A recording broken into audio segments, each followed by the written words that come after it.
Hi friends, எல்லாரும் எப்படி இருக்கீங்க? இன்னைக்கு நம்ம ரொம்பவே டேஸ்டியான பப்பாளி பழ ஜூஸ் எப்படி செய்யறதுங்கறத இந்த வீடியோல பார்க்கலாம். நான் ஒரு மீடியம் சைஸ் பப்பாளி எடுத்துர்க்கேன். அதை கட் பண்ணிக்கலாம்.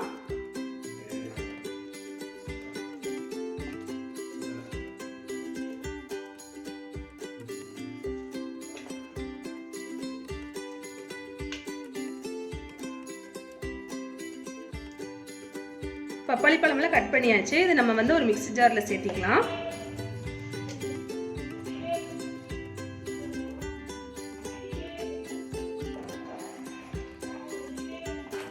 இதிலே வந்து சர்க்கரை சேர்த்திக்கலாம். உங்களுக்கு பப்பாளியோட இனிப்பு வந்து கம்மியாக இருந்துச்சுன்னா தகுந்த மாதிரி சேர்த்திக்கோங்க.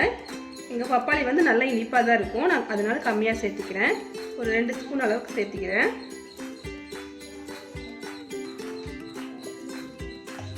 இப்போ இதிலே வந்து ஒரு 1/2 டம்ளர் அளவுக்கு பால் சேர்த்து அரைச்சிட்டு வந்துடலாம். ஃபர்ஸ்ட் இதை அரைச்சி எடுத்துக்கலாம். பாருங்க, பால் சேர்த்து அரைச்சி எடுத்துட்டு வந்தாச்சு. இதிலே வந்து 1 டம்ளர் தண்ணி சேர்த்து நம்ம அரைச்சிக்கலாம்.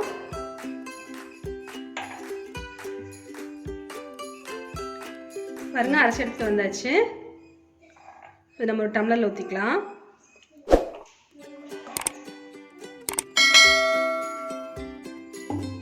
நம்மளோட டேஸ்டியான பப்பாளி பழ ஜூஸ் சூப்பராக தயாராகிடுச்சு.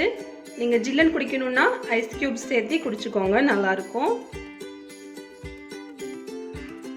நீங்களும் கண்டிப்பாக ட்ரை பண்ணி பாருங்கள். ட்ரை பண்ணி பார்த்துட்டு எப்படி வந்துச்சுன்னு உங்கள் ஃபீட்பேக்கை கமெண்ட் பாக்ஸில் சொல்ல மறந்துடாதீங்க. இந்த வீடியோ பிடிச்சிருந்தா லைக் பண்ணி, ஷேர் பண்ணி, கமெண்ட் பண்ணிக்கோங்க. மறக்காமல் நம்ம சேனலை சப்ஸ்கிரைப் பண்ணிக்கோங்க. தேங்க்யூ.